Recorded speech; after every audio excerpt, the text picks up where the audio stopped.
Okay, so we're looking at transposing melodies, and we need to know how to do that for two reasons. Firstly, as you've just seen, some orchestral instruments or instruments that you are writing for have to transpose so that they sound in the same key as the rest of the instruments that they're playing with.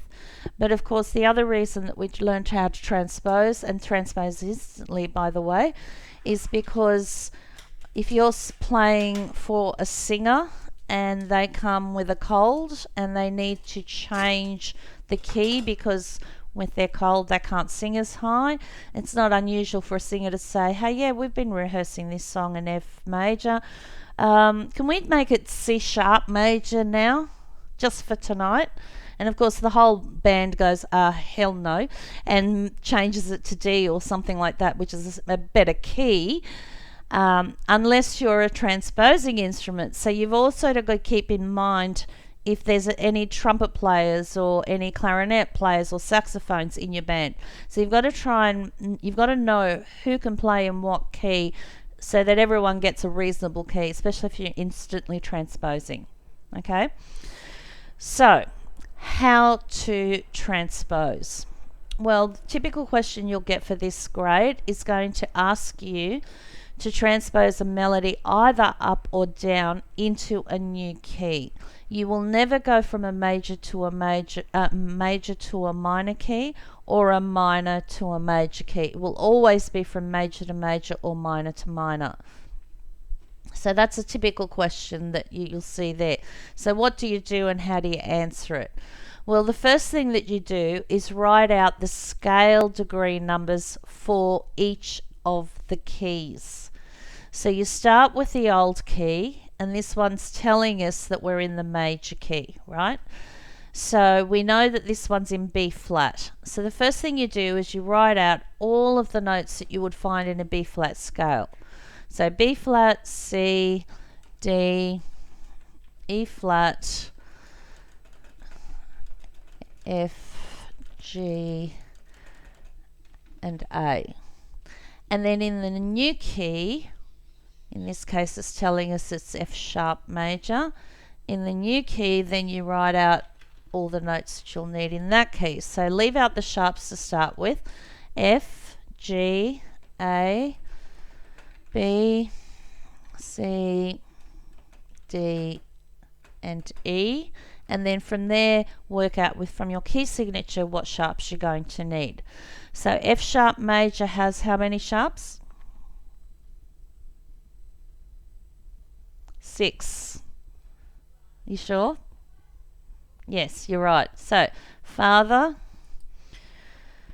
Christmas gave Dad an electric.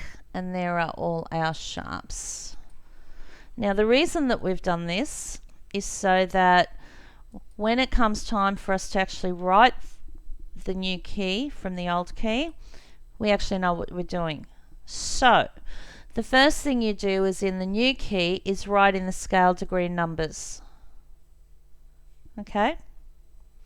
And then the second thing that you do is, because you've got the old key and the new key here now, is you check the question for which way you're going, up or down, and then you start writing.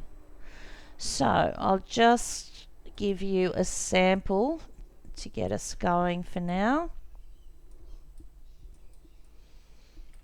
Alright, so there's our old key and our new keys, yes? So our melody moves from note number 5 up to 1 up to 3. So when I look at this, I'm going from note number 5, so an F, to a B flat to a D. So in this case, I'm starting in the new key from note number 5, which is a C sharp, and then I go up to an F sharp here in this first space, and then I go up to an A sharp in the second space. So can you see how useful it is just to have that line there? So I'm going to get you guys to actually answer question 1 now.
should be finishing up shortly.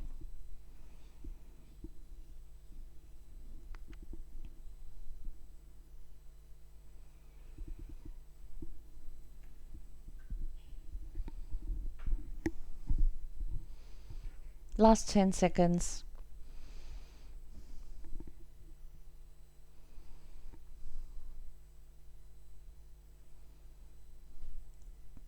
And time's up. So there's your answer.